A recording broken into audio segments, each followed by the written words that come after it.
Quiero comenzar la clase con la lectura de Segunda de Reyes, capítulo 5. Y quiero leer los primeros 15 versos. Y dice la palabra de Dios así. Naamán, general del ejército del rey de Siria, era varón grande delante de su señor y lo tenía en alta estima, porque por medio de él había dado Jehová salvación a Siria. Era este hombre valeroso en extremo, pero leproso. Y de Siria habían salido bandas armadas y habían llevado cautiva de la tierra de Israel a una muchacha, la cual servía a la mujer de Naamán. Esta dijo a su señora: si rogase mi señor al profeta que está en Samaria, él lo sanaría de su lepra. Entrando Naamán a su señor, le relató diciendo: así y así ha dicho una muchacha que es de la tierra de Israel. Y le dijo el rey de Siria: anda, ve, y yo enviaré cartas al rey de Israel. Salió pues él, llevando consigo 10 talentos de plata y 6.000 piezas de oro y 10 mudas de vestidos. Tomó también cartas para el rey de Israel, que decían así: cuando lleguen a ti estas cartas, sabe por ellas que yo envío a ti mi siervo Naamán, para que lo sanes de su lepra. Luego que el rey de Israel leyó las cartas, rasgó sus vestidos y dijo: ¿soy yo Dios que mate y de vida, para que éste envíe a mí a que sane a un hombre de su lepra? Considerad ahora y ved cómo busca ocasión contra mí. Cuando Eliseo, el varón de Dios, oyó que el rey de Israel había rasgado sus vestidos, envió a decir al rey: ¿por qué has rasgado tus vestidos? Venga ahora a mí y sabrá que hay profeta en Israel. Y vino Naamán con sus caballos, con su carro, y se paró a las puertas de la casa de Eliseo. Entonces Eliseo le envió un mensajero diciendo: ve y lávate 7 veces en el Jordán, y tu carne se te restaurará y serás limpio. Naamán se fue enojado, diciendo: he aquí yo decía para mí, saldrá él luego y estando en pie invocará el nombre de Jehová su Dios, alzará su mano, tocará el lugar y sanará la lepra. Habana y Farfar, ríos de Damasco, no son mejores que todas las aguas de Israel. Si me lavare en ellos, no seré también limpio. Y se volvió y se fue enojado.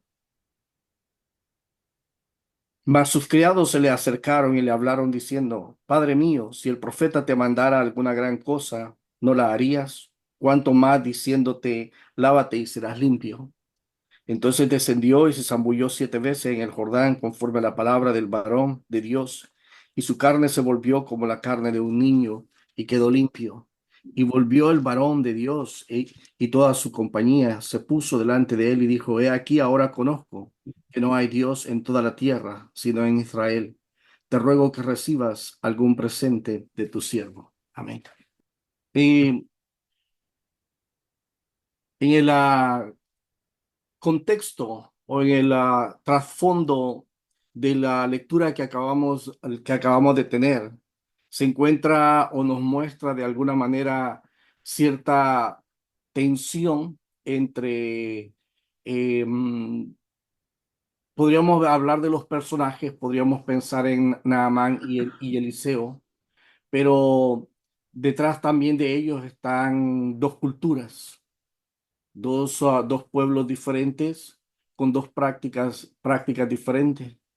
Muchas veces nosotros nos enfocamos y quizás así a primera vista, el enfoque central es eh, la situación, la enfermedad tal vez podríamos decir la falta de respeto de Eliseo para con Naamán, que Naamán está esperando que Eliseo salga y se acerque a él, lo toque para poder ser sano. En cambio, Naamán Eliseo lo que hace es enviarlo a que se zambulla en el Jordán por 7 veces.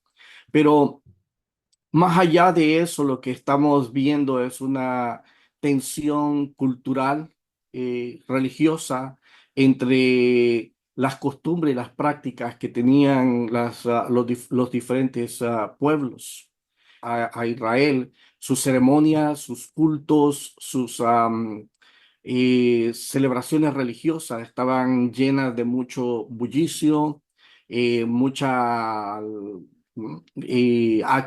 actividades, muchas cosas, ¿qué le podría decir? Música, gritos, saltos y todas esas cosas parecía una fiesta, podríamos decir, tal vez podríamos decir muy escandalosa o muy, podría decir muy alegre, podría decir también muy pomposa, llena de muchas cosas. Y por el otro lado está el culto, el servicio del pueblo de Israel, que de alguna manera era más solemne. Así que lo que aquí está mostrándonos en esta lectura bíblica, aparte del milagro, aparte del obrar de Dios, nos está hablando también de una tensión cultural entre los dos pueblos o entre los dos personajes. La interacción de las culturas fue un desafío en todos los periodos de la humanidad o ha sido un desafío en todos los periodos de la humanidad. La convergencia ah, de pueblos con costumbres y valores diferentes ha creado varios tipos de interacciones, desde guerras y luchas de exterminación hasta sincretismo y convivencia pacífica. Y ha ocurrido a través de todos los siglos, ocurre también especialmente con todas las migraciones que nosotros vemos constantemente. Estamos como seres humanos, estamos en un constante migrar de un lugar a otro y donde nosotros llegamos queremos de alguna manera expresar y en algunos casos imponer nuestra propia cultura dentro de cultura ya existente y todo eso viene a causar cierta tensión. Lo vemos aquí en los Estados Unidos, que es especialmente con los pueblos de aquí del sur, donde constantemente estamos en una tensión y cambios, diría, culturales con cada migración, con cada grupo étnico que viene y trae sus propias costumbres, sus propias prácticas, sus propias creencias y crea de alguna manera en ese proceso de adaptación y en algunos de readaptación cierta tensión, algunos rehusándose a adaptarse y otros queriendo readaptar a otros, pero siempre hay una tensión y eso no es nada nuevo, especialmente con los pueblos del Medio Oriente o del Antiguo Testamento, que eran pueblos, mayoría de ellos eran nómadas o pueblos que también estaban migrando o que pueblos que siempre estaban en conquista, de alguna manera había, y lo vemos en el libro de Primera y Segunda de Samuel, donde dice que hay una costumbre de entre los pueblos donde los reyes salen a la guerra y era como muchos de ellos, cuando se les acababa el alimento en su tierra donde estaban o no había suficiente alimento, lo que hacían es que invadían a otros pueblos para saquearlos y robarles sus alimentos y sus y riquezas para traerlas con ellos. Entonces, en ese constante también hay una flujo y un mover de prácticas y costumbres culturales. También hay una actitud por asimilación o también por exterminio de otras prácticas que no son conforme a la práctica del pueblo que está conquistando. La cultura del pueblo de Dios en tiempos del Antiguo Testamento no está ajena a este proceso de interacción con otras culturas. En esta ocasión vamos a ver la relación de Israel con las culturas vecinas, tal como se refleja en los textos bíblicos y los hallazgos arqueológicos, como también algunos textos del antiguo cercano Oriente. Uno de esos casos es el asunto del código de Hammurabi, que es un código, un escrito sumerio que viene del área de Irak de esa área. Es un código que fue escrito muchos años antes de el Pentateuco. Eh, hay cierto paralelismo o cierto como cualquiera podría decir que el escritor del libro de Pentateuco conocía el código de Hammurabi y, y que también extrajo eh, algunas leyes, algunas enseñanzas del libro de Hammurabi y lo incrustó entre el escrito del Pentateuco o las leyes del Pentateuco. Se encuentra en ellos, entre los dos, entre Pentateuco y el código de Hammurabi, una gran similitud cultural. Probablemente, como dije anteriormente, el escritor del Pentateuco conocía este texto. Un ejemplo de ello podríamos hablar el código de Hammurabi y la ley podríamos decir, en relación al adulterio. En relación al adulterio, el código de Hammurabi y la ley de Moisés dicen que el adúltero o la adúltera tiene que morir. Y es los mismos pasajes. También la ley del talión en el código de Hammurabi y la ley de Moisés son la misma ley. O sea, hay una gran similitud y acercamiento. Y hay muchas leyes más en el código de Hammurabi que se encuentran también en el Pentateuco, muy similares.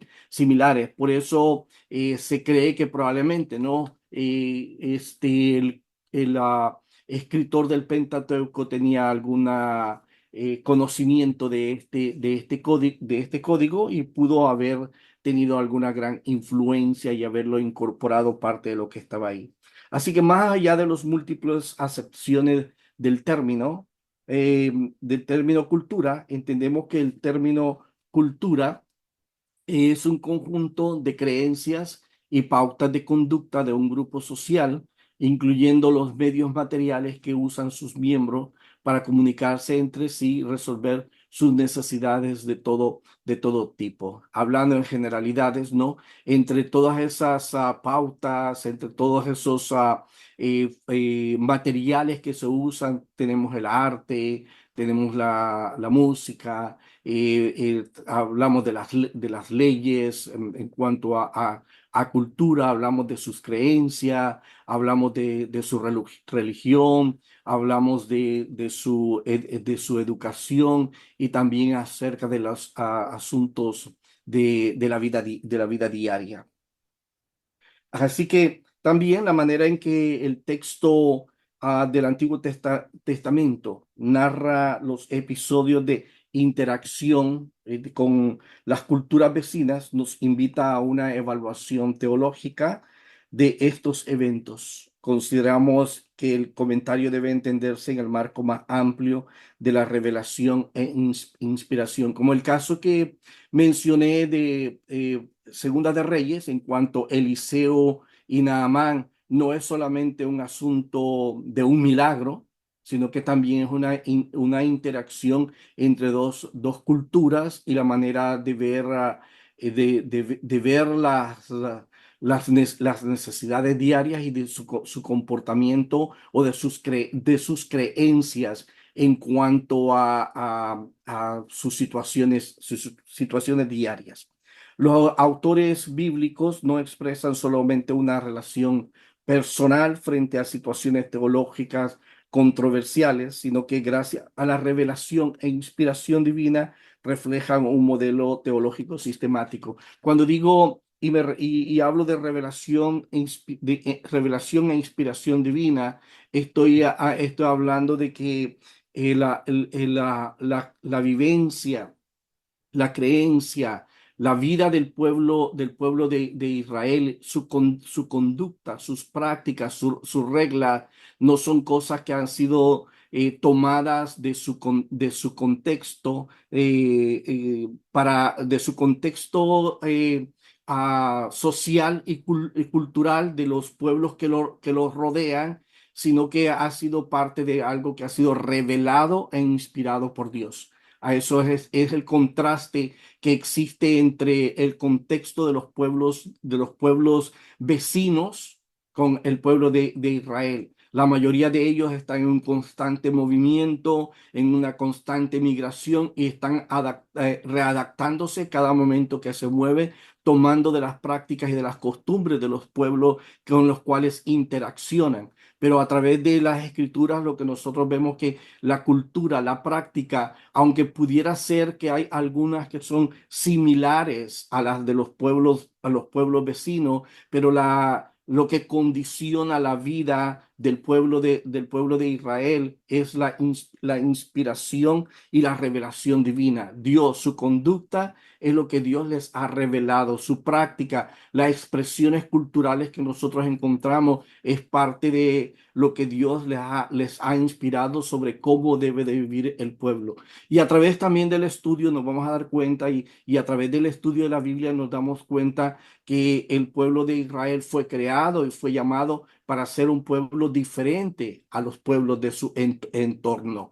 Por eso es que estamos hablando de su práctica y también de ciertas costumbres que vamos nosotros a ver donde se le exige y se espera que el pueblo esté separado de otras naciones. Es por esa razón que nosotros vemos cuando el pueblo de Israel llega a Israel, cuando el pueblo sale de Egipto y llega a la tierra de Palestina, se habla de un exterminio de las tribus que existían ahí, porque lo que Dios está diciendo es para que no hagan lo que hacen las tribus que están ahí. Es como decir, vivir en una total separación de los pueblos de su entorno, aunque siempre va a haber una interacción, pero la idea es que en su casa no va a haber extranjero entre medio de ellos, de los extranjeros de esas tribus que tienen prácticas y costumbres que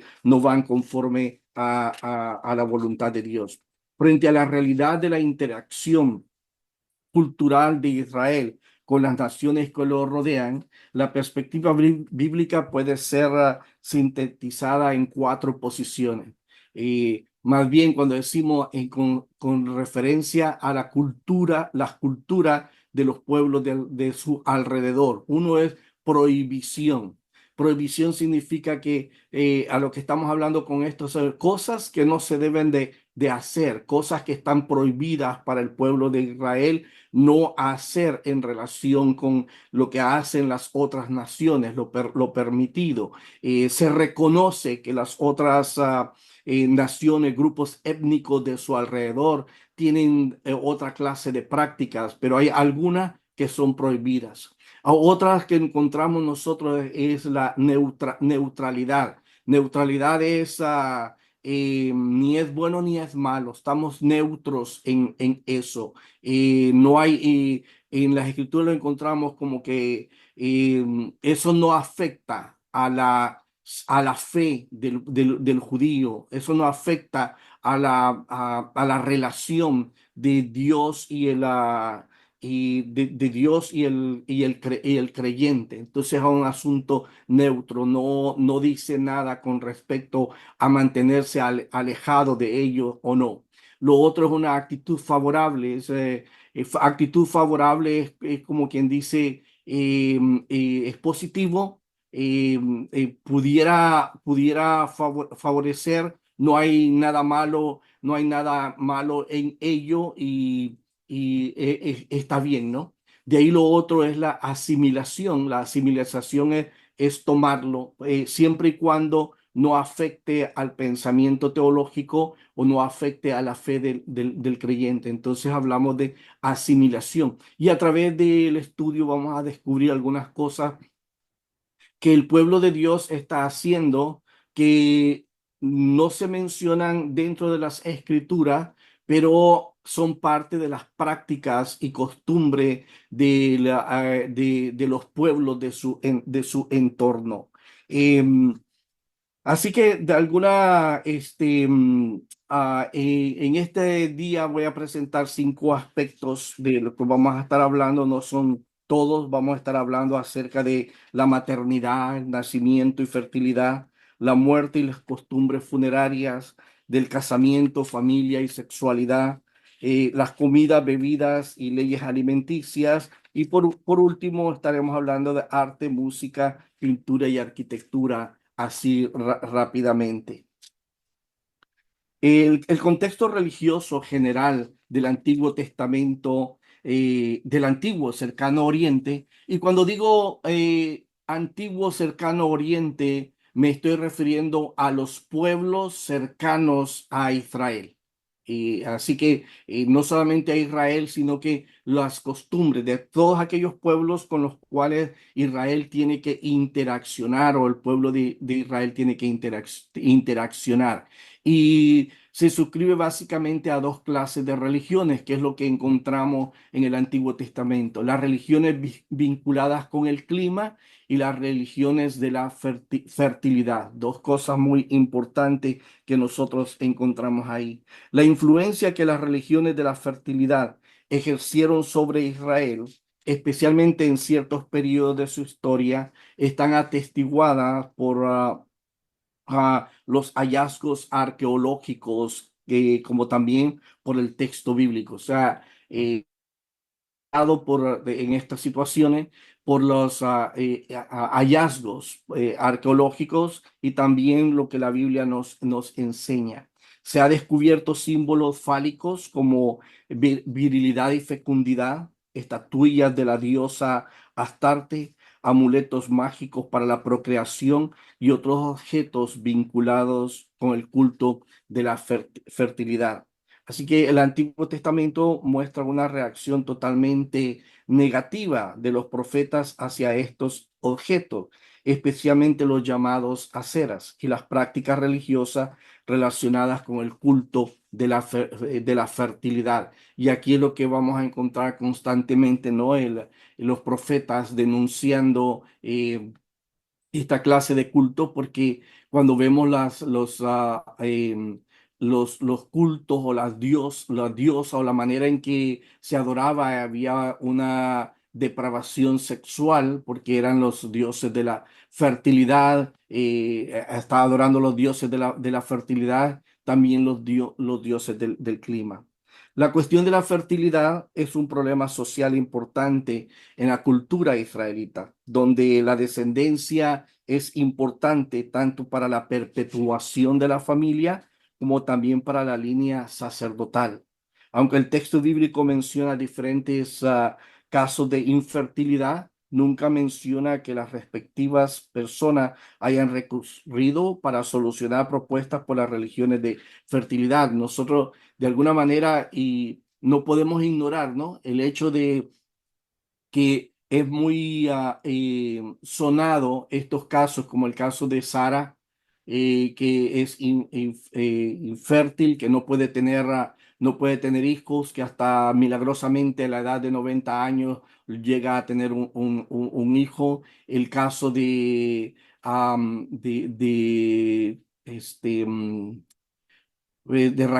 Raquel, que también es infértil, el caso de Ana, personajes que son las madres de personajes muy importantes, pero también por alguna razón, Dios permite y Dios nos revela o nos deja ver estas situaciones y estas circunstancias para mostrarnos lo importante que es. Pero en ninguno de estos casos que he mencionado, estos personajes acudieron a búsqueda de, de esta clase de amuletos para poder ver si podían procrear algún hijo. Más bien, la solución que nosotros encontramos es la búsqueda de cada una de ellas, de búsqueda de Dios, dependencia de Dios o la intervención de Dios. En la narración bíblica, las crisis de fertilidad encuentran la solución en Dios. No hay soluciones alternativas en el texto bíblico. Como decir que nos narre o nos diga que estos personajes antes de poder procrear o antes o como una manera de poder procrear, se sometieron a estas clases de rituales. no existe tal cosa. Pero también se nota, como dije anteriormente, cierto paralelismo con las leyes del Código Sumerio Hammurabi, como dije anteriormente, escrito mucho tiempo antes del Pentateuco. En el Código Hammurabi, si la esposa no podía tener hijos, le tenía que buscar otra mujer a su marido para tener un hijo. Ese era el código, la ley de los sumerios, y especialmente mostrada en este código Hammurabi, enseñaba eso, que si era la responsabilidad de la mujer buscarle otra mujer al esposo para que éste pudiera tener un hijo. Y eso es precisamente lo que vemos nosotros en Sara. Sara le dio la esclava egipcia Agar a Abraham para que éste pudiera tener un hijo. Así que lo que nosotros estamos viendo es la influencia de la cultura del entorno de Israel. Y nos muestra, porque también Raquel le dio a Bilda a Jacob. Entonces vemos de alguna manera la influencia de la cultura de aquel entonces dentro del pueblo de Israel. Ellos están viviendo y están practicando parte de lo que era la cultura. Ahora, una cosa también, aunque se nos muestra y se nos enseña sobre ello, no necesariamente la Biblia eh, está aceptando o en el pensamiento teológico del Antiguo Testamento está diciéndonos que está correcto, aunque guarda un silencio porque no hay una condenación, pero de ninguna manera nos está diciendo que es correcto este pensar y este obrar cultural, pero sí nos deja saber que miembros, el pueblo de Dios, estuvieron expuestos a todos estos cambios culturales o situaciones culturales y algunas de ellas ellos los practicaron porque era parte de su entorno. Hay algunos descubrimientos arqueológicos también vinculados con la mortalidad infantil. Sugieren que la cultura popular israelita adoptó y creó mitologías de diosas raptoras de infantes y prácticas religiosas familiares para combatirlas. Se pueden identificar herramientas asociadas con estas actividades en casas de sitios israelitas, como en las ciudades de Tel Masos, Tel Efará, Beersheba y Tel Halif. Son ciudades arqueológicas donde han encontrado artefactos y han encontrado también amuletos que las mujeres judías utilizaban para controlar las fuerzas sobrenaturales o para combatir las fuerzas sobrenaturales. Era parte también, volvemos, no es la enseñanza bíblica, no es la enseñanza de la inspiración divina, pero es la influencia. Vamos a encontrar, de alguna manera podemos decir, el pueblo de Dios siempre ha estado en ah, en ese diálogo, como también en esa lucha con la cultura de su alrededor. Los textos bíblicos mencionan también a mujeres que celebraban prácticas mágico-religiosas en sus hogares. Esto sugiere que la relación de la cultura israelita con las religiones de la fertilidad debe entenderse en el marco de religiones paralelas, competitivas con la religión oficial. Siempre vamos a ver, ¿no? Y quizás cuando una parte de lo que podríamos decir es en el caso de Jezabel. Acab se casa con una sacerdotisa, la hija de un sacerdote asirio, sidonio, llamada Jezabel, y esta introduce la adoración y el culto a Baal y lo hace popular. Entonces encontramos esta tensión entre el culto a Jehová y el culto a Baal, y siempre está en ese constante batallar, tensión y lucha del pueblo de Israel. También ah, la vehemente condenación de los profetas indica la actitud que se espera del pueblo. O sea, los profetas están para rechazar y mencionan en sus mensajes constantemente un rechazo a esta clase de religiones. Es parte de la cultura del entorno, pero también hay una prohibición a ellas. Hay algunas cosas, podamos decir, como la interacción, la comunicación con otras culturas, como el caso de que vimos de Segunda de Reyes, donde Eliseo pudo haber complacido a Naamán. Eliseo pudo haber salido a encontrarse con Naamán, pudo haber hecho toda una fiesta, pudo haber hecho toda una campaña de sanidad, pudo haber levantado su voz, pudo haber dado gritos, pudo haber demandado, pudo haber hecho muchas cosas sorprendentes que parecieran como algo, como que él hizo todo un espectáculo para que Naamán pudiera sentirse complacido.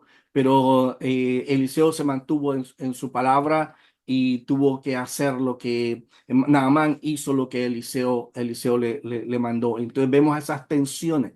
No solamente es el milagro, como dije anteriormente, sino que también es el mantenerse en la distancia de la presión del medio ambiente o del contexto cultural donde se está viviendo. Tenemos la tendencia algunas veces que, porque las demandas son muy fuertes, tenemos la tendencia en nuestro tiempo moderno a aceptar. Algunas veces decimos, mucha gente no puede estar equivocada, y cuando vemos que es la mayoría la que está en favor, tenemos la tendencia de aceptar, porque la mayoría no puede estar equivocada, pero no es cierto, ¿no? Entonces aquí encontramos en Eliseo y Naamán esa tensión religiosa.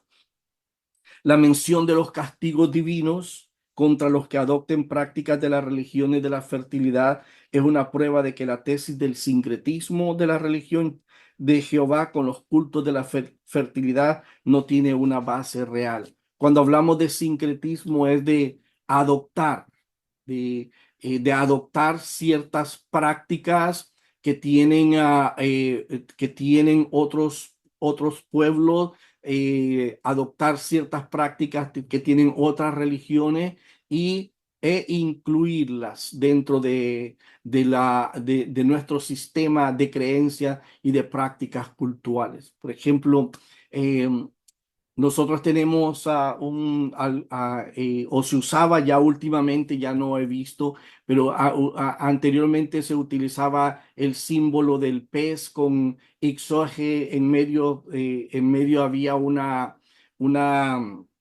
palabra griega como símbolo del cristianismo.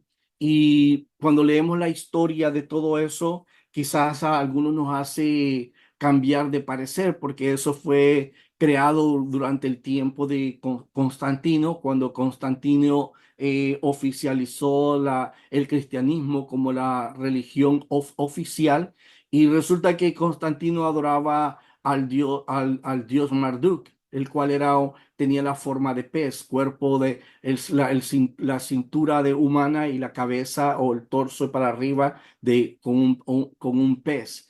Y fue el que Eusebio, el historiador, fue el que lo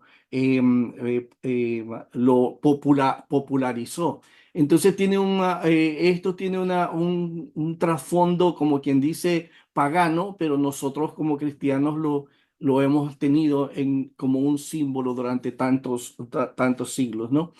A eso se le llama sincretismo, es tener algunas costumbres, prácticas o algunas cosas de otras religiones y incluirlos o cristianizarlo o darle un pensamiento cristiano. Los profetas del Antiguo Testamento eran muy contrarios a ello y eran muy firmes en cuanto a eso. La otra situación que nosotros encontramos también, el otro aspecto es referente a la muerte, las costumbres funerarias y ritos de luto. La muerte es una de las dimensiones culturales universales. Aunque la realidad de la muerte está presente en todas las religiones, la manera de explicar y tratar la muerte difiere fundamentalmente la una de la otra. La peculiaridad de la religión hebrea en contraste con todas las culturas vecinas es que para los israelitas la muerte es una dimensión que debe evitarse o que no ocupa un lugar importante en la religión. Acerca de la interacción con las culturas vecinas se puede destacar diferentes actitudes. Por ejemplo, la primera y la más notable es la prohibición. Y nos deja muy claramente el estar cerca de un muerto constituye o convierte a una persona en inmunda. Así que hay una prohibición a estar cerca de un muerto porque la persona queda inmunda, significa que tiene que alejarse de la comunidad, como también tiene que alejarse por algún tiempo hasta que se haya purificado de la adoración en el templo o con la comunidad. La esfera de la muerte debe de evitarse. Se prohíbe el contacto con los muertos, tanto desde el punto de vista físico, que es impureza ceremonial, como espiritual o revelacional. Cualquier intento de comunicación con los muertos está bajo la pena de muerte. En Levítico capítulo 21:11 también nos habla con respecto a esta prohibición. Está prohibida también la asimilación de algunas prácticas de luto. Hay una actitud de neutralidad y aunque no se hace mención mucho acerca de una ceremonia o ritos de luto, no hay mucho, no lo dice la escritura, pero está prohibida la asimilación de otras prácticas. Por ejemplo, en el ritual de José, aquí hay, vamos a ver en la manera en que el pueblo de Israel lo hacía y en en los patriarcas nosotros vemos que los patriarcas tienen una casa, tienen un lugar, tienen una tierra donde su familia o toda la familia está enterrada, pero no es un lugar de culto. A diferencia de los egipcios, y nosotros aquí encontramos porque hay eh, am, hay una situación diferente con la muerte de José. Cuando José muere, José es enterrado según las costumbres de los egipcios, aunque él pide que al final, cuando el pueblo de Israel sea rescatado, él pide que sus huesos sean llevados juntamente con el pueblo cuando salgan de la tierra de Egipto. Pero cuando José es enterrado según las ceremonias y costumbres de los egipcios y de alguna manera también nos muestra y nos deja saber que José fue embalsamado antes de ser enterrado. Así que se destaca la actitud prohibitiva acerca de todo lo que implique un intento de comunicación con los muertos. Y aquí lo encontramos también un pasaje famoso en Samuel, en la primera de Samuel, donde Saúl va a consultar y en búsqueda de consultar a Samuel. Y la manera en que nos muestra es aparte de las restricciones que encontramos en las leyes del libro de Levítico, también aquí nosotros encontramos un rechazo a esta práctica en cuanto a la acción de Saúl. El casamiento y familia y sexualidad.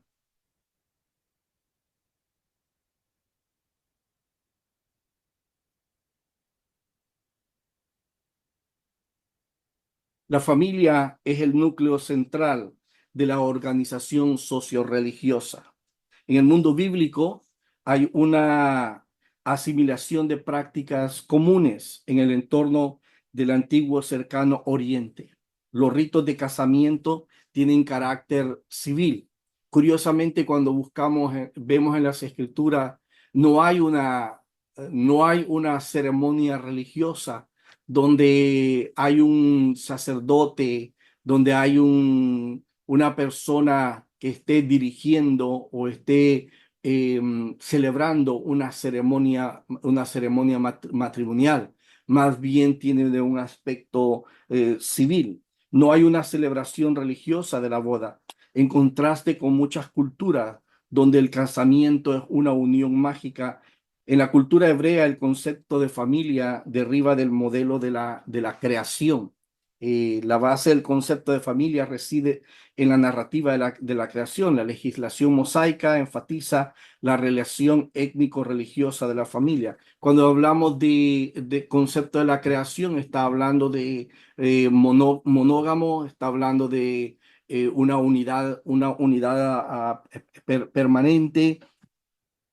También está hablando acerca de, en el caso de la ley mosaica, etnorreligiosa, significa la protección. Y aquí no tiene que ver solamente con la protección de la raza. Es decir, estamos protegiendo la raza. Las bodas tienen que ser entre judíos solamente, el grupo étnico, y no fuera de la etnicidad. Tiene que ver también con el mantener la pureza cultural y religiosa, el no introducir, como es el caso, hablaba de Acab y de Jezabel. ¿Cuáles son las consecuencias? ¿Qué es lo que nos muestra el hecho o el error?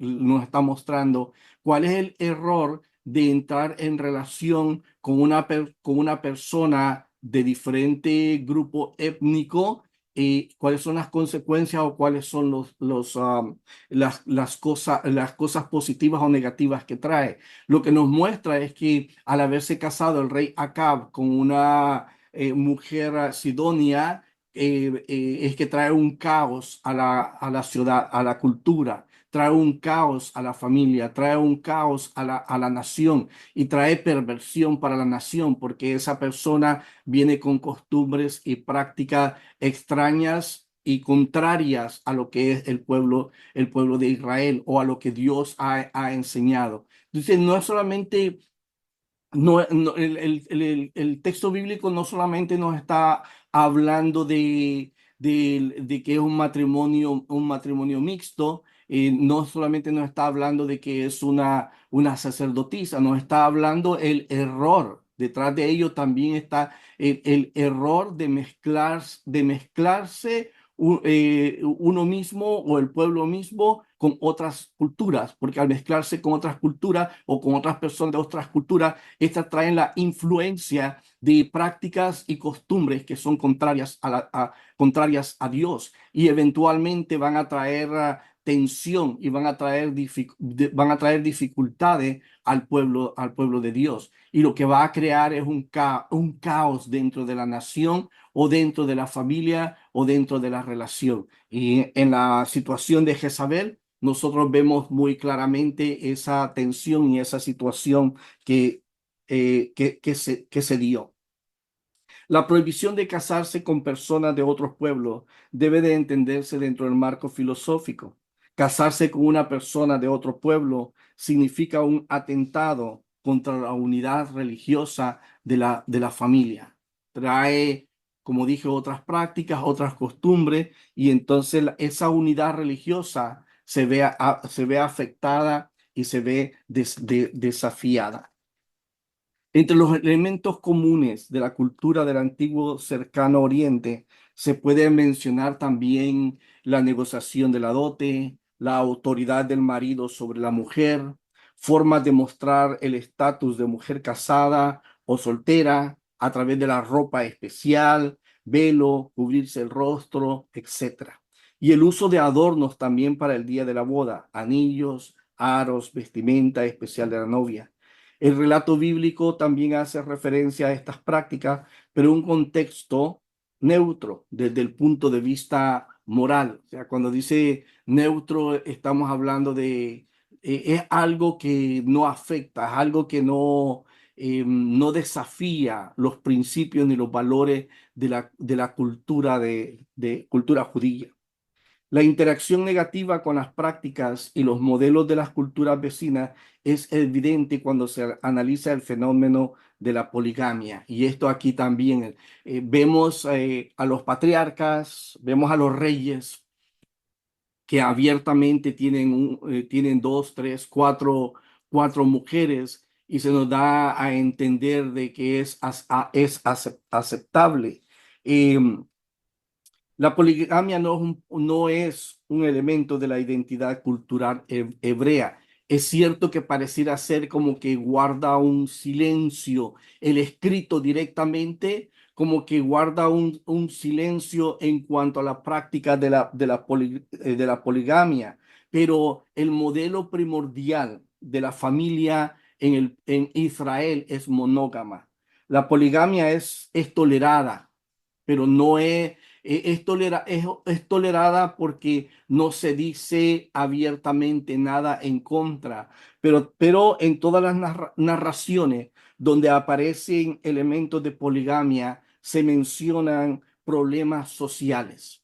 Encontramos rivalidad entre esposas, concubinas, entre hijos, y encontramos también em, deterioro de la familia. Encontramos, por ejemplo, a Raquel y Lea están en una constante tensión y pleito entre ellos. Los hijos de Raquel y Lea, a través de las generaciones, van a continuar teniendo unas luchas entre ellos. Tenemos a Judá, que es descendiente de Lea, y tenemos a Efraín, que es descendiente de Raquel. Son una lucha y eventualmente cuando nosotros vemos la separación del pueblo de Israel, 12 tribus se van con Jeroboam, que es un descendiente de Efraín, que al mismo tiempo es descendiente de José, y las otras dos tribus se quedan con Judá, que es descendiente de Lea. Entonces hay una tensión. No es casualidad que nos muestre que a través de las edades o los tiempos fueron teniendo esta clase de tensiones. El hecho de que había envidia entre los hermanos porque Jacob favorecía a uno más que a los otros. También es causa de este sentido de poligamia.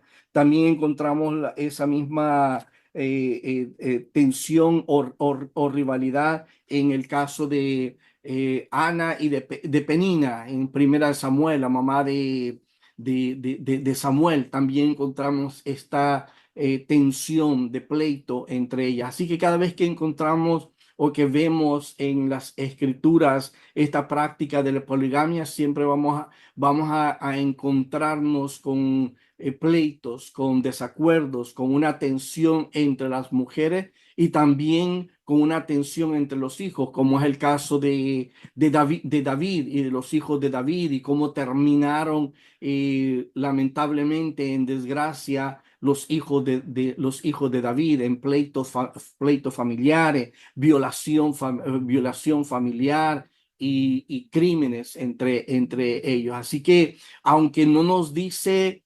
directamente el escrito bíblico, pareciera ser que no lo contradice, pero al darnos los resultados y la evidencia, nos damos cuenta que hay una oposición y prohibición a la vida polígama, porque el ideal es la vida monógamo, según nos enseña la palabra de Dios. Am, en su análisis de la sexualidad en el Antiguo Testamento, se destaca la función de la narrativa de la creación para definir la base conceptual de la sexualidad. Por creación, la sexualidad se define como heterosexual y está circunscrita a la familia y está protegida por el concepto de castidad y de fidelidad. Habla de el hombre se unirá a su mujer. Muy claramente, desde el principio del libro de Génesis, nos habla de una heterosexualidad. La literatura legal acerca de la sexualidad define y enfatiza los delitos y aberraciones. La gravedad de la pena en el caso de los delitos sexuales debe entenderse como un instrumento para impedir la asimilación de modelos y prácticas culturales ajenas a los principios revelados por Dios. Voy a dar un tiempo en este momento de pauta para eh, preguntas, comentarios que tengan.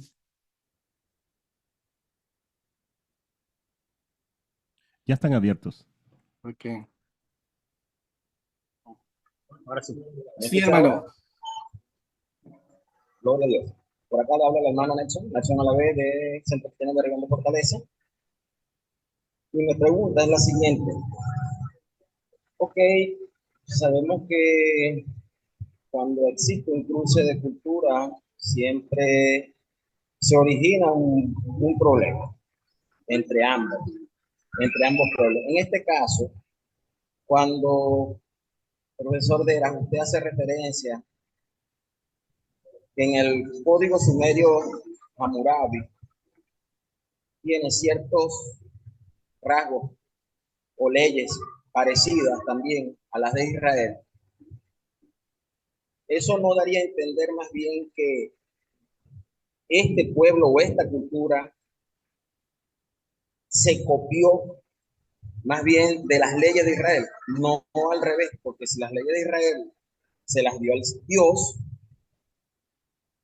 daría a entender que entonces Dios también le dio esas leyes parecidas a ese pueblo Hammurabi, del código de las leyes del código sumerio. O, o bueno, yo entiendo que sería que este pueblo, esta cultura sumeria, más bien se copió de estas leyes, pues que fueron dadas por Dios. Bueno, es lo que deduzco acá,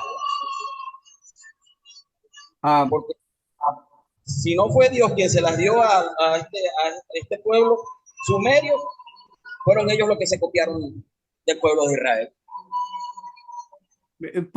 podríamos pensar de esa manera, ¿no?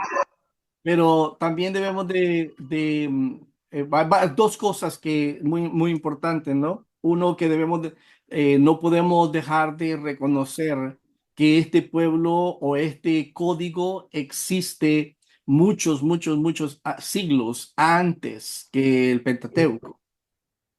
O sea, ya estaba ahí. Ahora, lo otro es que recordemos que desde la creación Dios se ha estado revelando a la humanidad. Ha estado dando sus revelaciones. Entonces hay muchas de esas tradiciones o muchas, diría, de esas revelaciones que fueron transmitidas desde hace tiempo.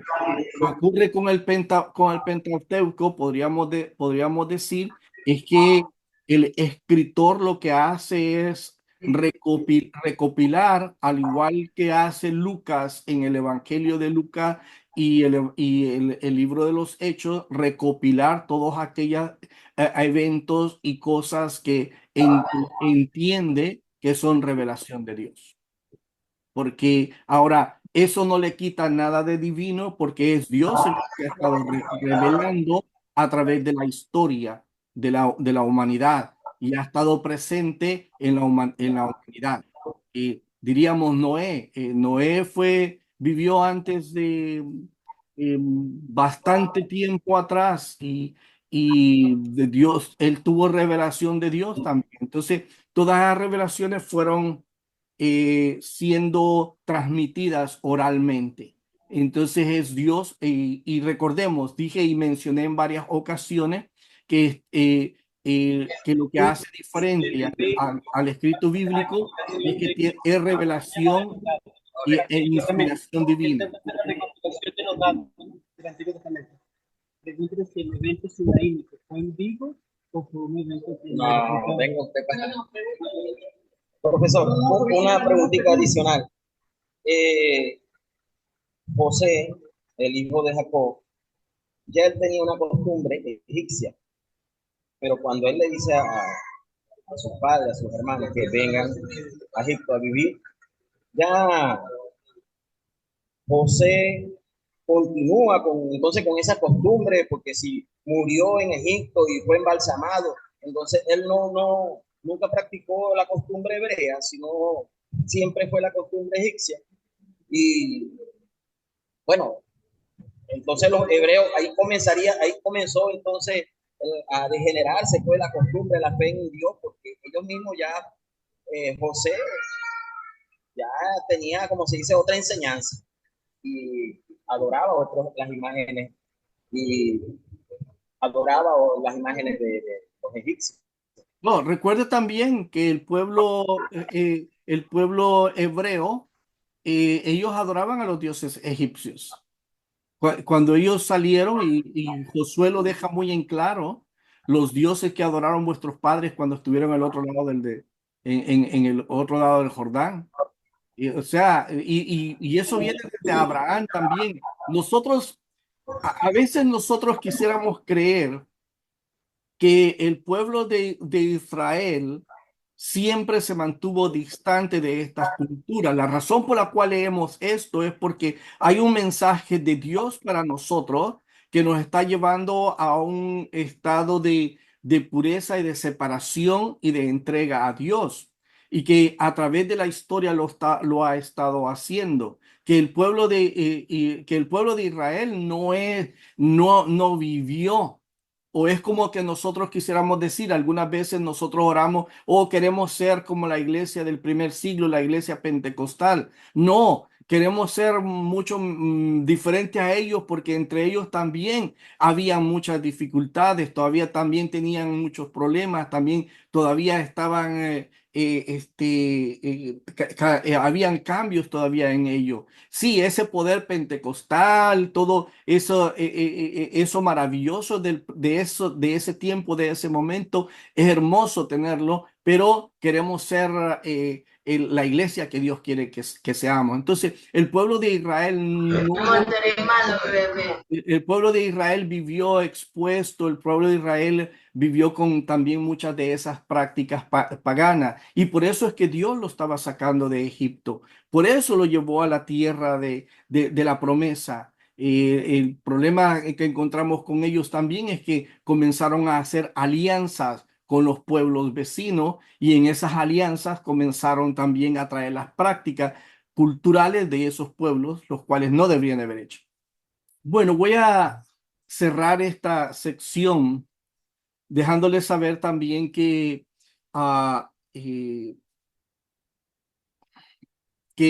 también hay dentro de la historia y dentro de los pueblos del cercano oriente, antiguo cercano oriente, también hay ciertas historias de la creación, hay ciertas también historias dentro de los pueblos que tienen historias similares a algunos personajes, como el caso de un Moisés. Hay una dentro de del pueblo del cercano oriente, de contemporáneos o más antiguos que Israel, también existen historias o personajes como Moisés, igual con la misma similitud.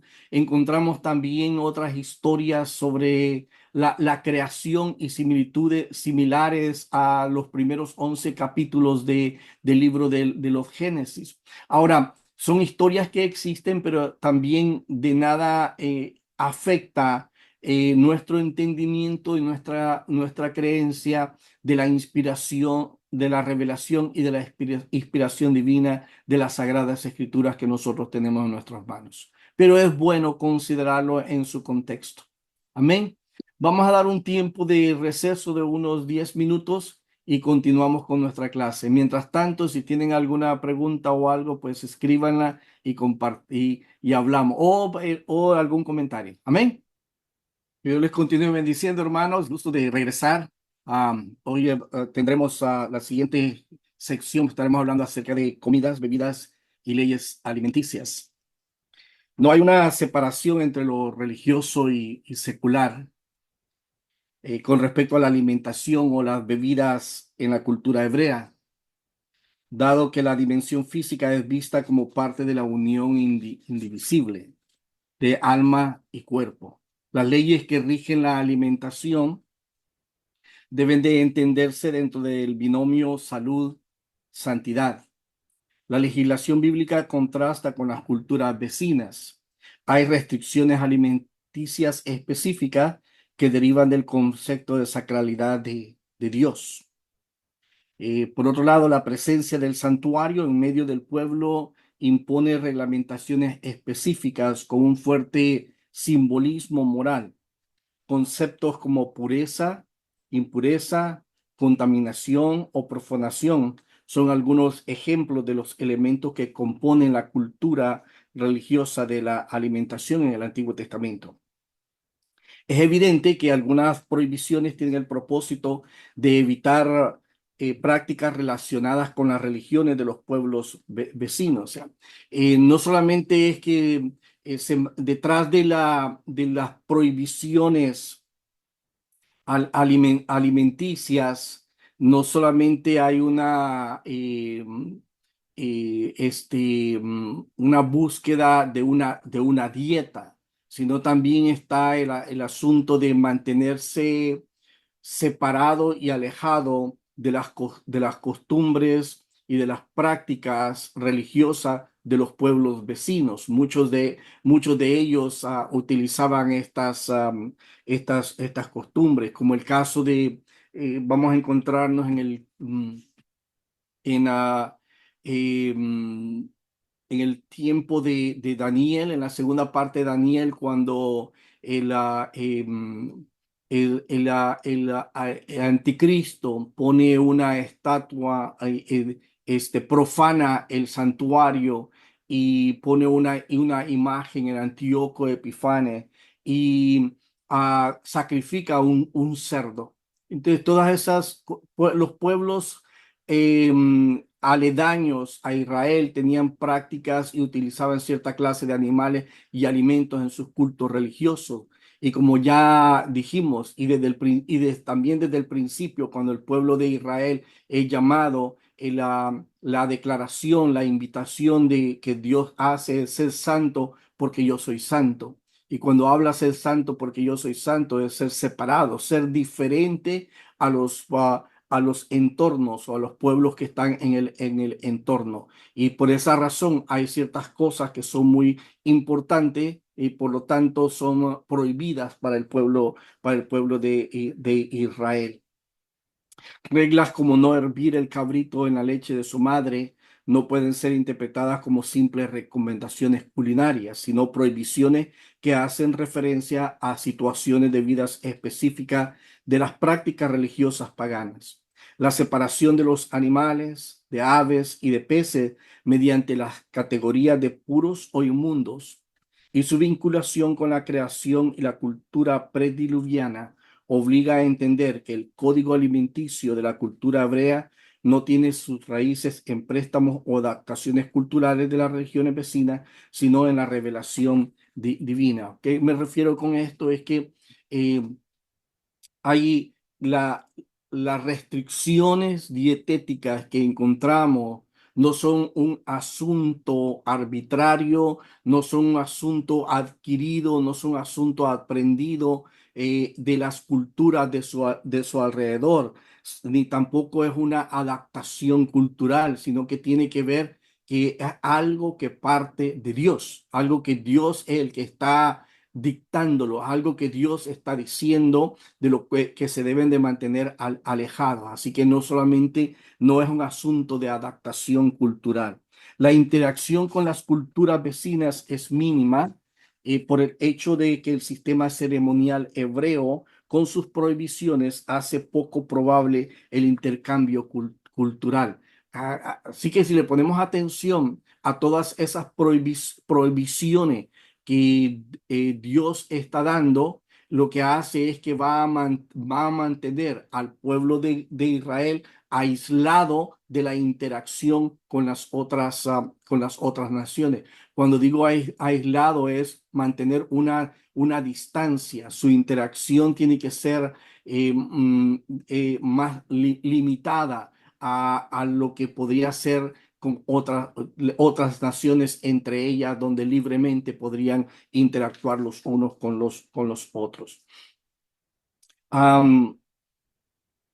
La diferenciación cultural es evidente también en la diáspora. La comunidad hebrea en la diáspora o en el exilio es conocida por sus prácticas alimentarias específicas y la tendencia a evitar el contacto con los extranjeros.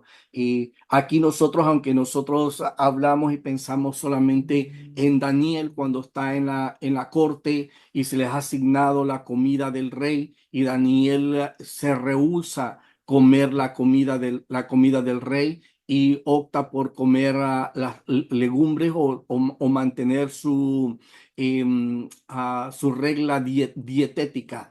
Eso no tiene que ver solamente con Daniel, tiene que ver también con el pensamiento de la costumbre judía, el no contaminarse con alimentos que eran condenados por las leyes dietéticas de los judíos. Así que mantiene ese distanciamiento y más bien también esa separación de costumbres.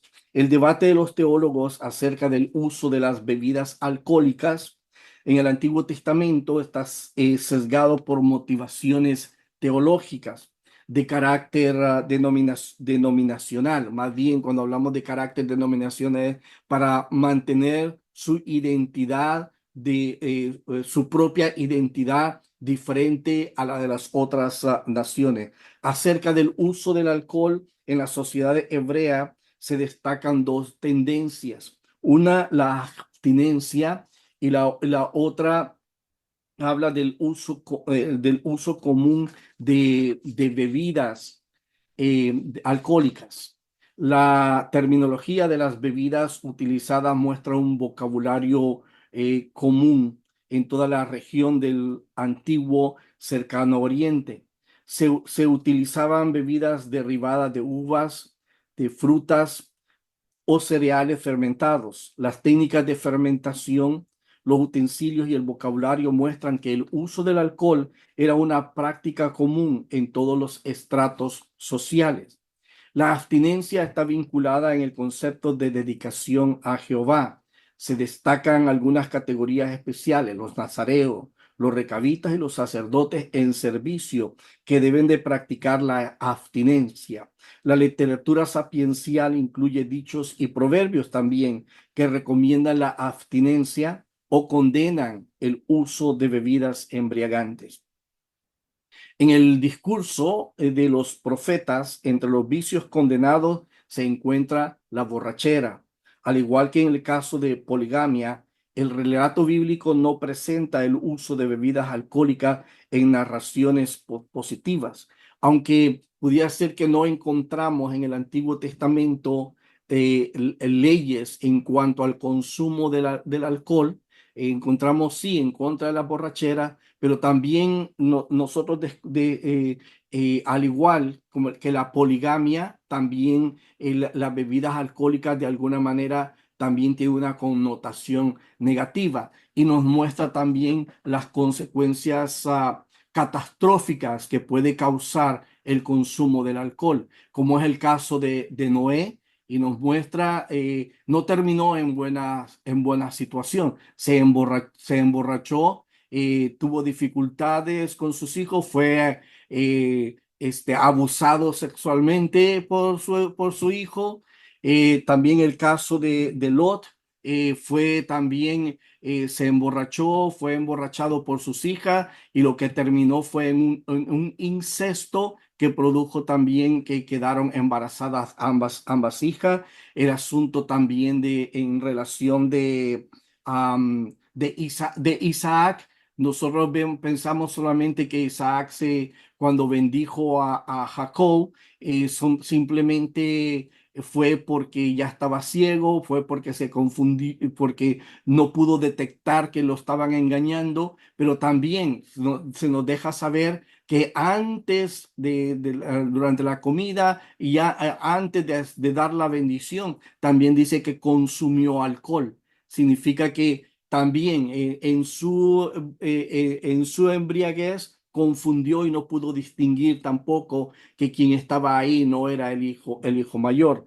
También el otra situación en los hijos de Aarón que encendieron fuego extraño en el templo y entonces fueron consumidos por fuego del cielo. Eso también, el trasfondo es que también cuando lo hicieron estaban ebrios. Así que podemos ver a través de las escrituras que aunque no se deja saber o no se dice directamente, pero también nos deja saber que nos deja saber las consecuencias negativas la embriaguez o del tomar vino o alcohol.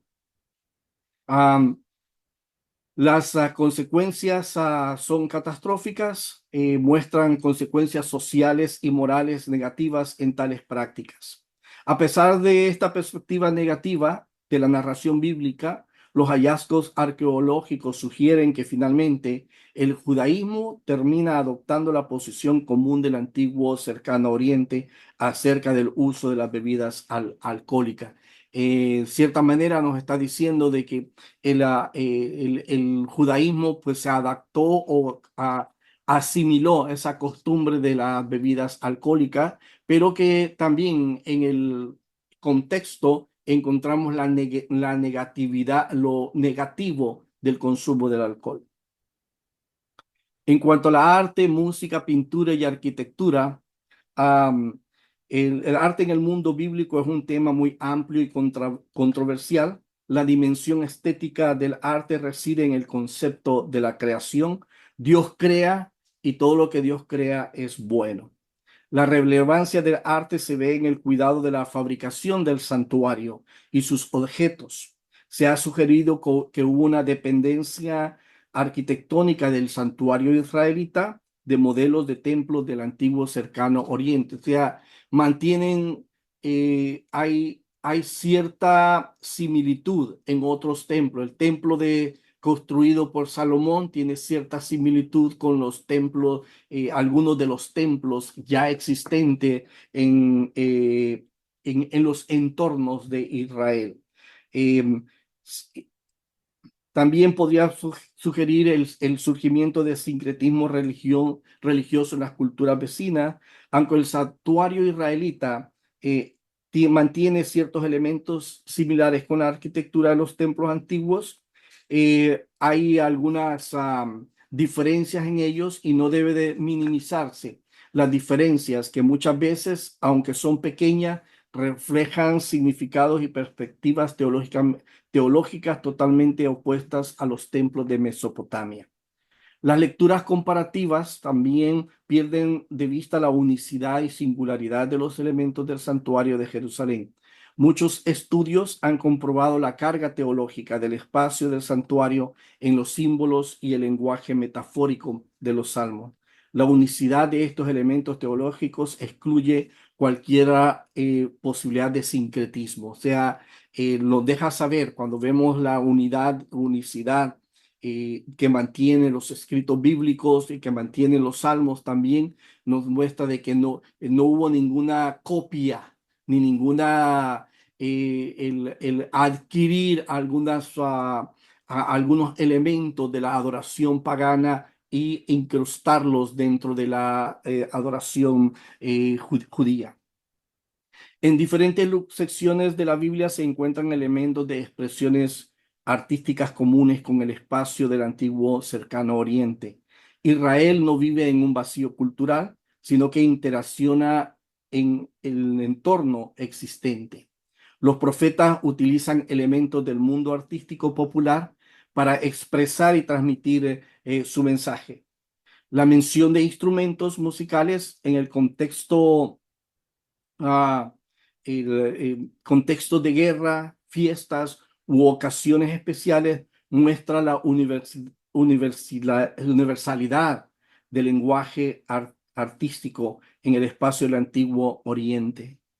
La música está presente en todos los aspectos de la vida.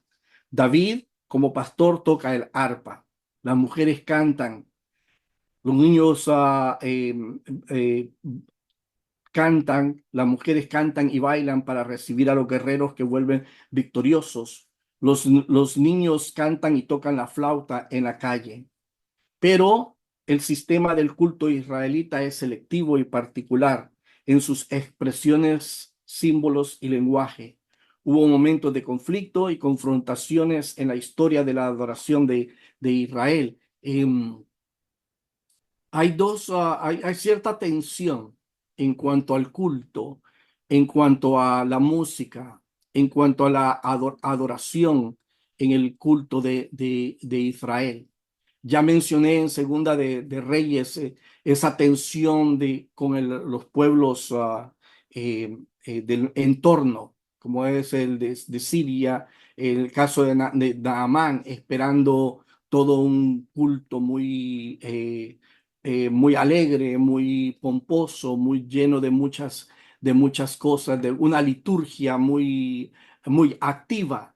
Y el profeta Eliseo hace una liturgia bien simple, solamente decir zambúllete y ya, como quien dice, es una oración no muy, am, no muy animada, solamente es como cuando alguien dice, puedes orar por mí, dice, y hace con una voz muy baja, muy callada, ora por la persona, y la persona está esperando una oración bien dinámica, una oración donde hasta se levanta la voz y todas esas cosas. Es la controversia, es lo que nosotros encontramos ahí.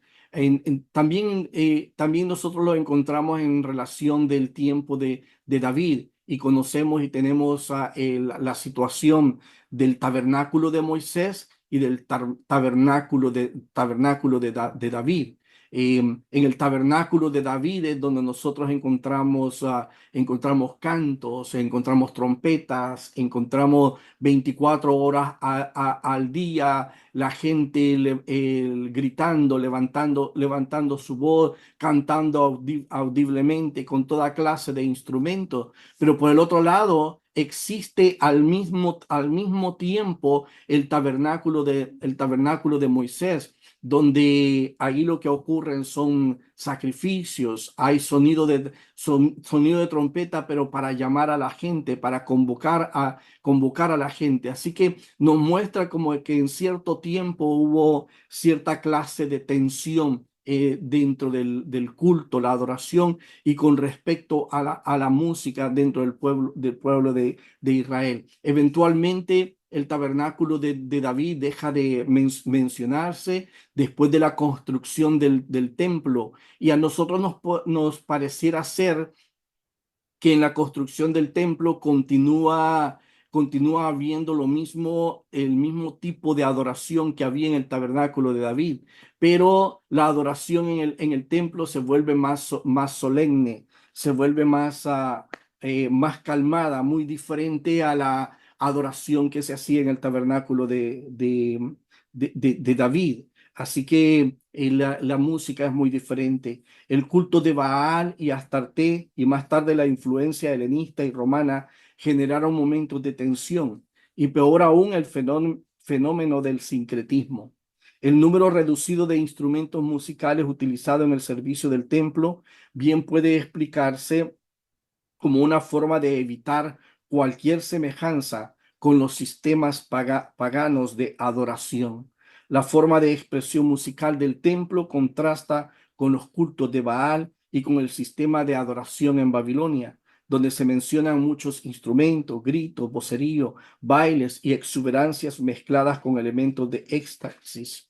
El culto israelita es solemne, con sonoridades suaves. La mayoría de los instrumentos son instrumentos de cuerdas. Los instrumentos y las sonoridades fuertes están reservadas para anunciar las ocasiones especiales. Tienen como propósito la comunicación en espacios geográficos amplios y no tienen una carga estética. Las particularidades del sistema musical judío se ven reflejadas en las tradiciones de transmisión del texto y la variedad musical específica de los sistemas tardíos del judaísmo. El concepto de sacralidad del texto bíblico y su música es la base de la responsabilidad en transmitir sin alteraciones este contenido. Y no deja espacio para el sincretismo. Vuelvo, sincretismo, la mezcla de otras culturas, otras prácticas de otras religiones, con los sistemas de las culturas paralelas. La responsabilidad de la organización y supervisión del culto era uno de los deberes de los sacerdotes, pero más tarde la responsabilidad respecto de la música será asumida por el chazán, que cumple la doble función de custodio e intérprete de la tradición musical de la Torá. Así que el debate actual acerca de la música secular en los contextos de adoración no tiene ninguna base en la tradición judía. En la tradición bíblica hay una separación bien definida y clara entre lo sagrado y lo secular en todos los medios de expresión artística, música, arquitectura y vestimenta. Así que, hermanos y hermanas, el repaso de las diferentes esferas de la cultura en la Biblia y la interacción con las culturas del Antiguo Oriente deja en claro que hay diferentes modelos de interacción. Por un lado, tenemos los aspectos de unicidad y conservación de la identidad cultural. Una gran parte del código legal de la Torá tiene como propósito definir, conservar y proteger esta singularidad cultural que deriva de los atributos del Dios de Israel. Sí, o sea, parte lo que la Biblia, lo que la Torá está haciendo es crear una identidad cultural única dentro del pueblo de Israel, la cual debe de mantener en un distanciamiento o debe mantenerlo en una diferenciación a los otros pueblos. Por eso también cuando ya el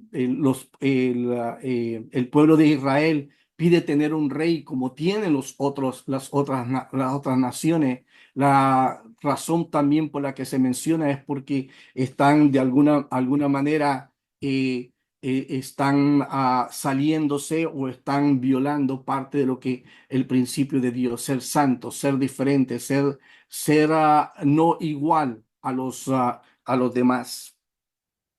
Por otro lado, se han visto fenómenos de transferencia cultural sin implicaciones teológicas. Cuando decimos transferencia cultural, es el caso que mencioné de Sara, con referente a buscarle mujer a Abraham para que tuviera un hijo.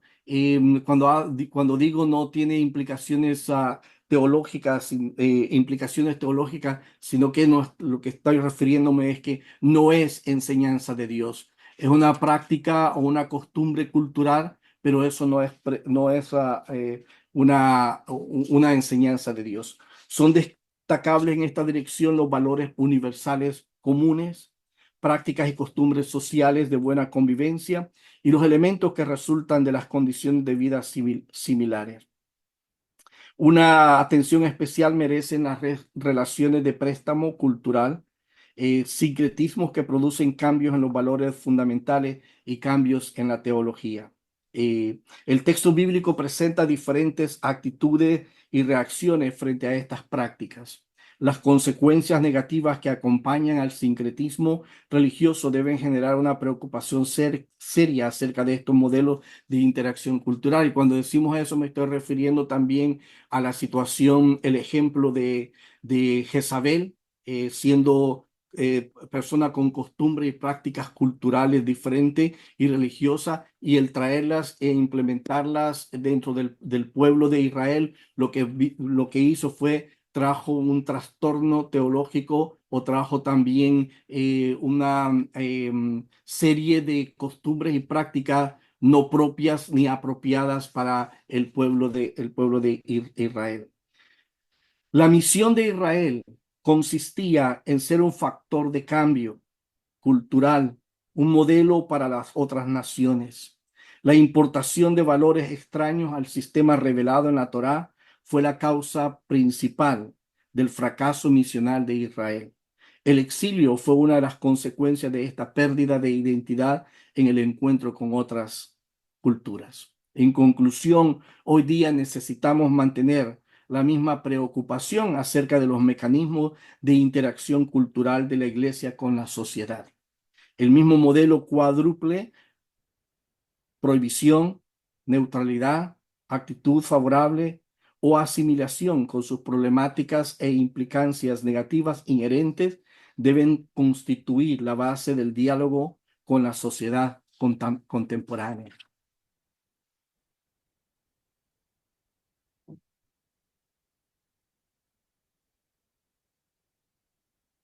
Quiero compartir esta pregunta y quisiera que lo meditaran por unos momentos y compartiera sus reacciones. ¿Cuál debe de ser la relación y la importancia de la cultura en la vida de la iglesia?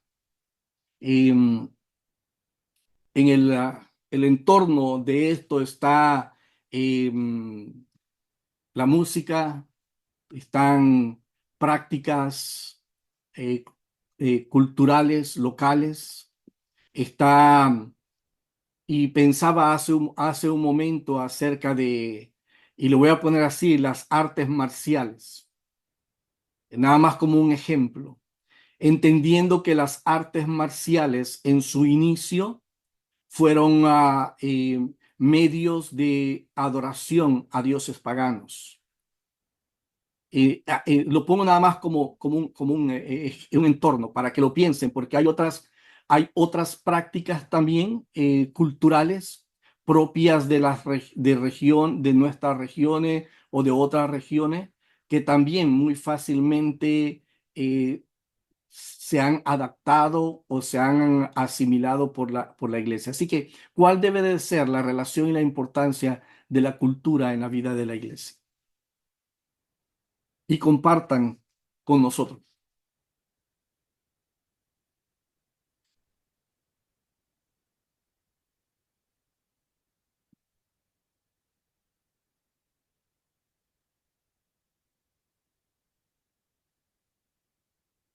Quizás también ellos piensen también en la música, ¿no? La música es parte de nuestra cultura.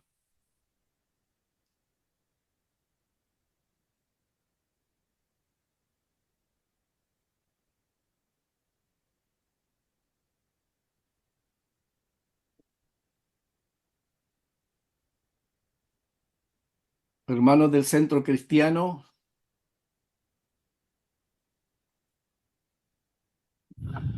Dios le bendiga, mi hermano. Le habla por acá la hermana Raquel Cedeño. dígame, hermana, bendiciones.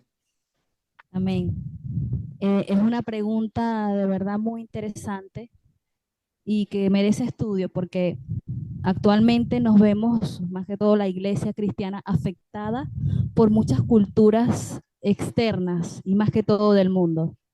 De hecho, hemos tratado de traer muchas prácticas, como usted lo había mencionado anteriormente, para la iglesia, ¿sí? Estamos tratando de traer lo que en otras culturas es normal y es bueno traerlas a la iglesia que realmente no van a edificar. Entonces, ¿cuál debe ser la relación? Yo creo que tenemos primero que leer la palabra.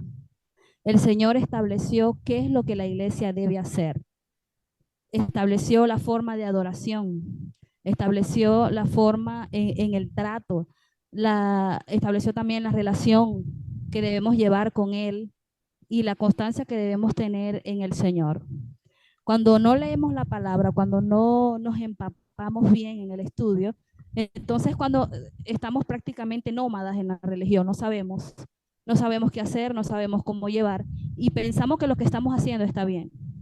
Entonces, yo creo que la importancia de la cultura en la vida de la iglesia es esencial porque es lo que nos va a enfocar como hijos de Dios en la actitud que vamos a realizar y hacer en nuestra vida, pues.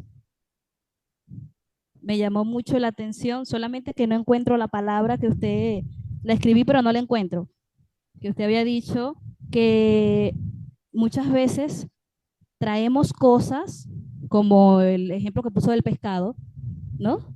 Eso era pagano y la traímos a la iglesia, esa práctica, y la convertimos como si fuese para adoración al Señor o que representara algo del Señor, cuando realmente no era así. Entonces yo creo, y lo vuelvo a repetir, que es necesario estudiar la palabra, porque allí se encuentra todo, todo lo que nosotros debemos hacer. Sin más que decir, mi hermano. Gracias, hermana.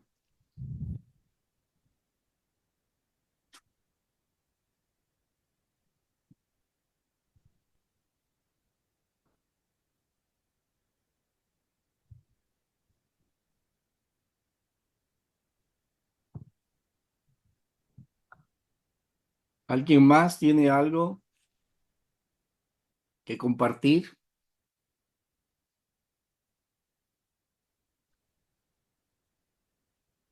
Buenos días, Dios les bendiga. Dígame, hermano. Hoy estoy desde Honduras, no estoy en El Salvador porque hoy teníamos energía. Hoy ha sido una bendición haber escuchado en mi casa esta enseñanza tan importante. Todos estos días me ha estado yendo muy mal, tenía que viajar por 2 horas para de recibir la clase de El Salvador porque aquí no había energía. Bueno, y hoy sí he sido bendecido. Amén. Sobre la pregunta que usted hace, Centroamérica se ve muy invadido por cuestiones así, ¿verdad? Por culturas, por cuestiones prácticas, culturales, que a veces uno ni se da cuenta si son malas o son buenas. Pero con todo lo que usted ha enseñado, yo he podido entender quizás que todo lo que da mal testimonio como hijos de Dios debemos de abstenernos a llevarlo a cabo, a practicarlo. Quizás pudiera entender que hay cosas que solamente nos entretienen, como dijo la hermana anteriormente, no los edifica. Hay cosas que tal vez no le vemos un impacto tan, tan trascendental en cuanto a pérdida del valor espiritual, pero tampoco nos hace diferente de la sociedad. Estaba pensando en unas palabras que he escuchado de algunas personas que no son ni cristianos. Dicen, bueno, ese va a la iglesia, pero come lo mismo, oye lo mismo, habla igual que los demás. O sea, te está refiriendo haciendo comparaciones, ¿va?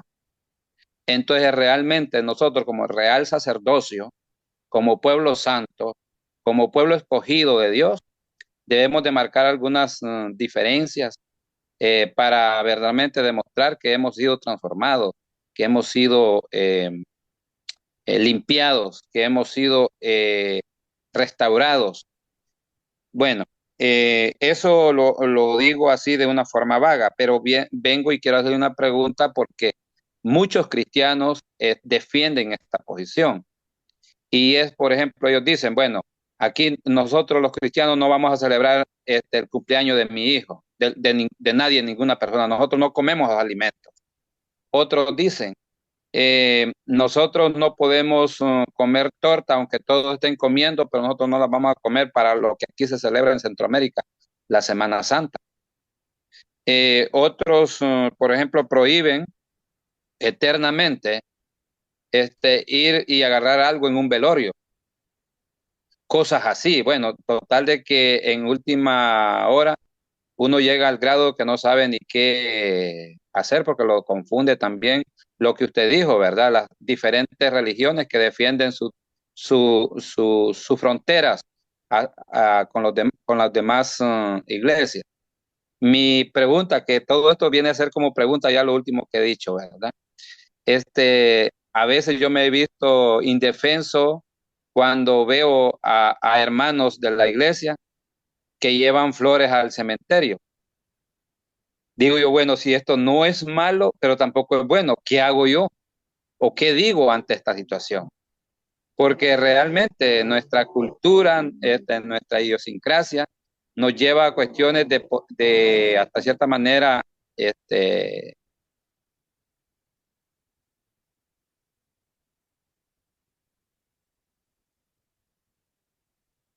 ¿Está ahí o se fue, hermano? Creo que se nos fue.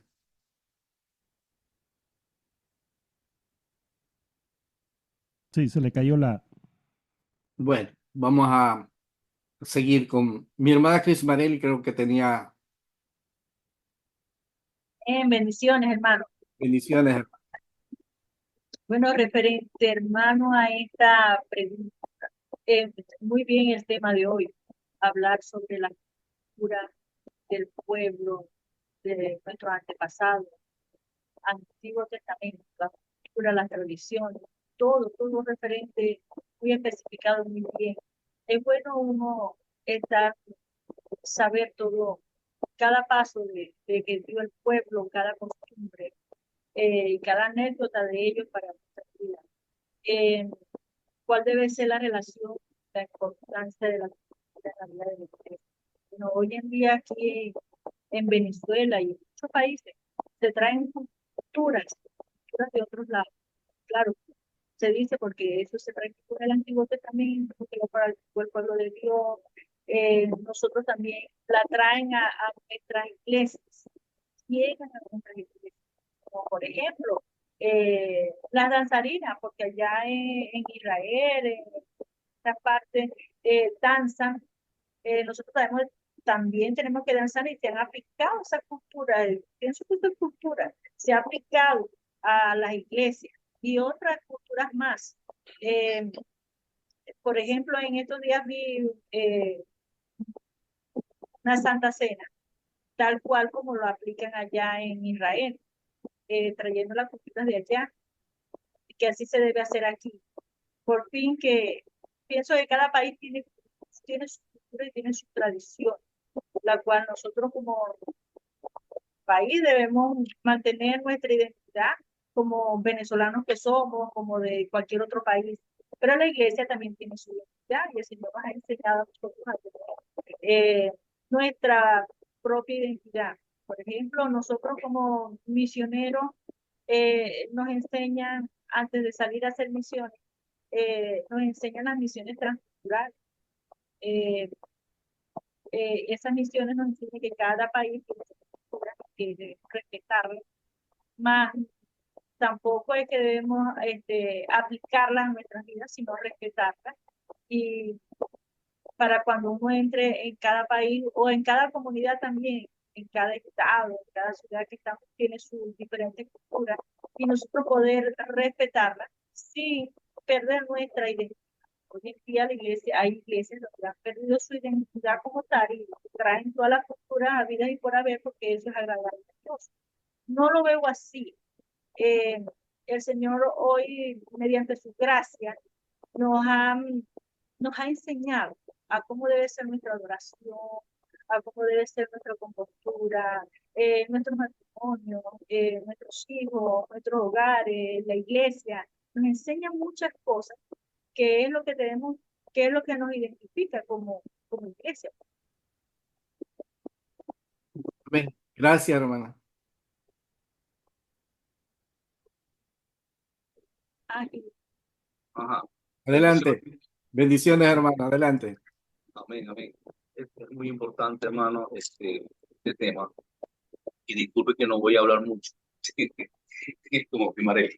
Este, pero es muy importante, mi hermano, es muy importante porque esto tiene relación incluso hasta con la misma salvación. Eh, Me hace recordar a Nicodemo cuando Jesús le plantea esta situación del nuevo nacimiento. Y Nicodemo no desconocía el nuevo nacimiento. Para él, según su cultura, era un cambio que, ¿verdad? Que ellos tenían, o sea, que las personas lo tenían que hacer o tenían que ser, pues. Pero era un cambio cultural y quedaban como nuevecitos, para hablar en términos generales. Y quedaban nuevecitos, como que si, o sea, el cambio este, fuera de un nuevo nacimiento. Por eso es que él lo ve muy humano, muy cultural, pues muy cultural. Yo lo digo, aunque esto hay que ahondar un poquito más. Y él estaba siendo engañado. Entonces, por eso el apóstol Pablo también se encuentra con personas que estaban adorando a un Dios no conocido. Por eso Jesús también le dice a la mujer samaritana que, que bueno, para adorar a Dios tenía que ser en espíritu y en verdad. O sea, tiene su explicación profunda y desde el punto de vista de las pautas de Dios con relación a nuestra cultura. O sea, eh, yo pienso, mi hermano, que eso debe ir ligado, o sea, las pautas de Dios, así lo decidió, y debe ir allí, pues, mezclado, ¿verdad?, con nuestra cultura, así como el pueblo de Israel. O sea, y no hay una separación, su cultura y su, o llamaría yo, su religión. Más o menos ahí, hermano, Ya, gracias, gracias.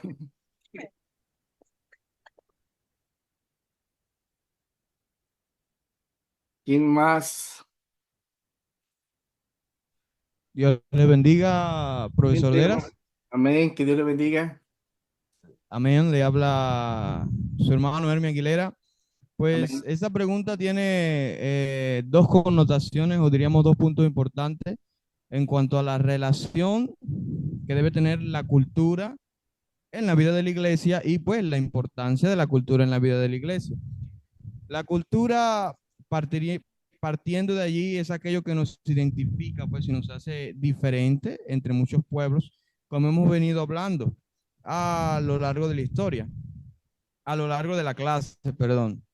Entonces, es importante porque eso nos diferencia, eso somos nosotros, somos cartas leídas al mundo y eso hace que seamos distintos a todos los demás. Amén. Ciertamente tomaría un pasaje de Jesús y diríamos que nos hace la luz del mundo, realmente, y la sal de la tierra. O sea, debe ser importante nosotros una cultura que se amolde a los preceptos y los mandatos bíblicos. No ser neutral en todo, como habló de las cuatro posiciones, no ser neutral en cuanto a todo, porque hay cosas que queremos adaptar musicalmente, en términos de bailes, en términos de otras cosas que en fin no edifican. Entonces es importante mantener, como decía nuestro hermano, una frontera, pues nosotros como iglesia y mantener una cultura que esté basada en los preceptos bíblicos. Y la relación en cuanto a la iglesia, en cuanto a lo general, diríamos, de la cultura no debemos tener ninguna. Y ahora, nosotros como iglesia sí debemos poseer. Quisiera tomar otro ejemplo. Jesús trató y logró cambiar la cultura de los discípulos y los apóstoles en el tiempo que caminaron con él. Trató de trasladarlos a una cultura celestial, vamos a tomar ese punto, entre milagros, entre señales, entre otras cosas.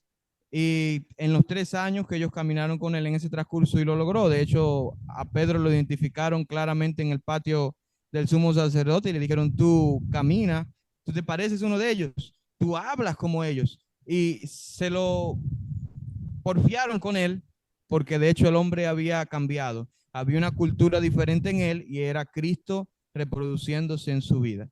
¿Qué podíamos destacar de esta historia? Que nosotros debemos parecernos también a Jesús, nuestra cultura debe estar basada allí. Muchas gracias. Gracias, hermano.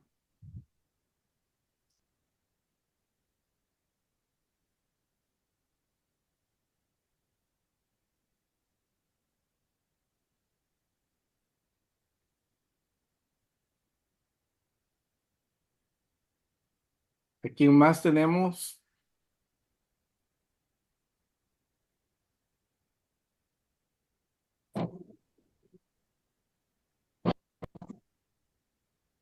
Buenas tardes, pastor. Buenas tardes, hermana. Por aquí del Centro Manantial le habla Virginia Malavé. Amén. Dígame, hermana. Bueno, dentro la relación de la cultura con la iglesia, por ejemplo, aquí en Guanipa hay diferentes iglesias y todas tienen su cultura, su forma de llevar sus cosas, pues, sus planteamientos. Lo que no debemos hacer, ¿verdad? Y eso tenemos que respetarlo, eso tenemos que cada quien tiene su forma, ¿verdad?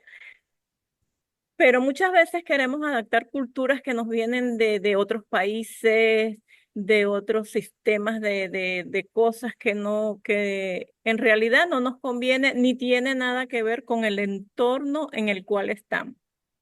Yo creo que la cultura debe estar basada en nuestro entorno y, y eso es muy importante porque dentro de las iglesias, por ejemplo, si en una iglesia cada quien tiene su manera de pensar de lo que se debe hacer, no están en un común acuerdo, eso no va a llevar a un solo lineamiento de pensamiento, lo que va a traer confusión y va a traer controversia. Entonces, lo que para uno es bueno, quizás para otro no lo sea. Y por eso es muy importante que nos guste o no, debe estar basado en los principios bíblicos. Cada quien tiene su cultura, sí, pero eso no debe eh, estar basado en otras formas de pensamiento, sino que tiene que estar con los principios bíblicos, con la forma de, así sea la alimentación, la música, los instrumentos, todo tiene que estar bajo esos principios bíblicos. Amén. Gracias, pastor. Buenas Gracias, tardes. hermana. Gracias.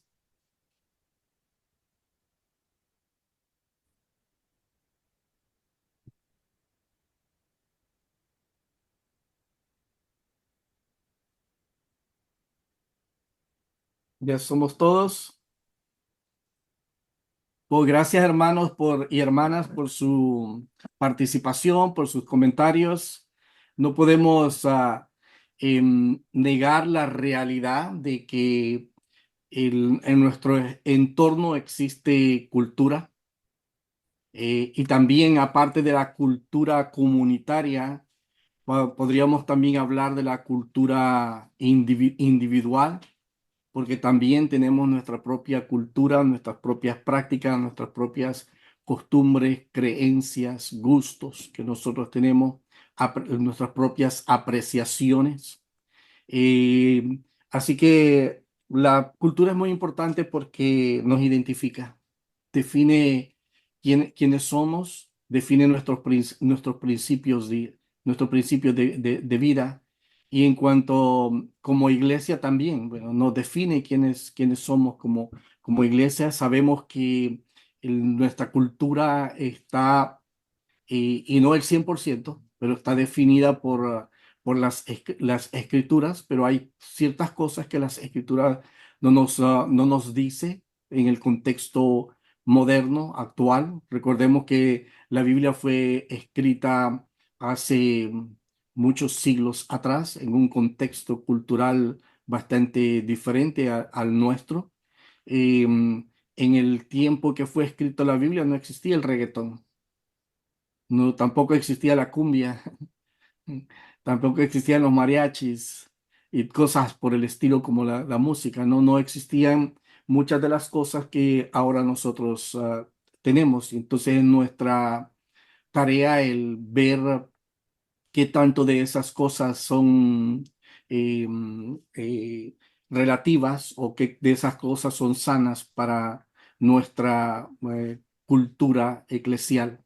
La relación tal que debemos de tener es una relación de respeto, porque también hablamos de 4 puntos, 4 aspectos diferentes, algunos que son neutros, algunos que son negativos, prohibitivos, algunos de ellos también estábamos hablando de am, actitud familiar, algunas de asimilación. Así que quizás podríamos en algunos que son neutros, nosotros pudiéramos tener una actitud negativa para con ellos, pero no necesariamente afectan nuestra relación o son contradictorios a la palabra de Dios. Así que nuestra actitud debe de ser de un respeto para aquellos que los practican. Quizás a lo otro que pudiéramos pensar y que es muy importante el respeto es el que las prácticas de algunos o los gustos de algunos no necesariamente los tenemos que imponer a otros, ni tampoco tenemos nosotros que asimilarlos, ¿no? Así que es muy importante eso. Así que para mí esa la relación que debemos de tener para con la cultura es de respeto, porque no estamos hablando de cultura genérica, estamos hablando de personas que tienen una cultura y también muy importante porque nos identifican.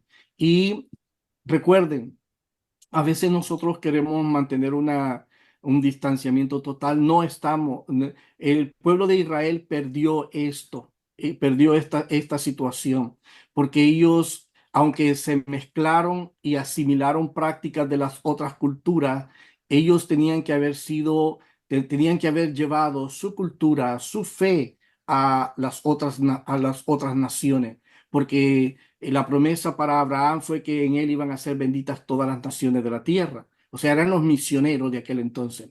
Ahora, algunas veces nosotros intentamos mantener la misma situación, pero como dijo mi hermano anteriormente, somos el luz de la luz de la sal de la tierra y la luz de este mundo. Ahora, ¿dónde vamos a poner esa luz? ¿La vamos a tener encerrada en la iglesia? Para brillar tenemos que salir y situarnos en medio de esa cultura sin llenarnos de esa cultura, porque ahí es donde vamos a brillar. A veces brillamos en la iglesia, pero no brillamos en los estratos sociales fuera de la iglesia. Así que gracias por su participación, gracias por esta mañana y continúen con sus tareas y continúen con sus ejercicios que tienen que hacer. Que el amor del Padre, que la gracia de nuestro Señor Jesucristo y que la comunión del Espíritu Santo esté con cada uno de ustedes, que el día de mañana tengan un domingo jubiloso, un servicio donde puedan no solamente sentir, ver y puedan también la presencia de Dios, sino que también ustedes puedan rendirse completamente a Dios. Que Dios les bendiga y feliz día. Amén, hermano, feliz día. Bueno, y Dios nos haga recompensar, hermano, porque son 63 páginas que tenemos que leer. Para resumir ahorita. Pero gloria a Dios, están aprendiendo. Que Dios les bendiga, feliz día. Bien, feliz día, bendiciones. Bendiciones.